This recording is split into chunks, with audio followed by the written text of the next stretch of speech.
Baju ada Pak? Baju Pak. Ya, kami mengucapkan terima kasih sebesar-besarnya kepada seluruh masyarakat Aceh yang telah memberikan mandat kepada kami.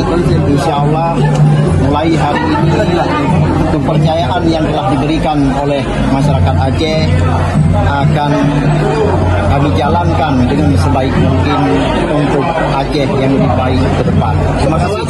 Tadi Pak menyebut Aceh ke airport, kira-kira kapan akan direalisasikan Pak? Ya, semua butuh proses dan insya Allah kami karena hari ini besok kami ada tanggal 14 kami undangan dari Pak Presiden Prabowo khusus koalisi Kim diundang semua. Kemudian kami pun setelah itu ada istilahnya yang disampaikan Pak Menteri tadi ke Akmil dan setelah itu baru bisa kami menjalankan tugas di Aceh. Berarti program ini nanti akan dibahas selanjutnya Pak ya? Insya Allah. Pak Wagub, Ibrahim lepas itu tadi kan bilang OSIS akan kena nih PSSI yang ngerak. Apa langkah kita? Gimana?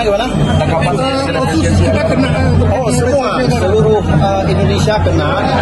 Kita masalah khusus komitmen dan kita akan mengajukan sesuai dengan undang-undang yang telah kita bahas dan tahun ini pun masuk ke prolegnas kita akan mengajukan khusus ke depan perpanjangan khusus dan kemudian angka yang diberikan mudah-mudahan sesuai dengan Papua.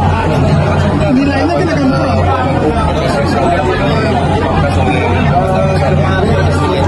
Iya.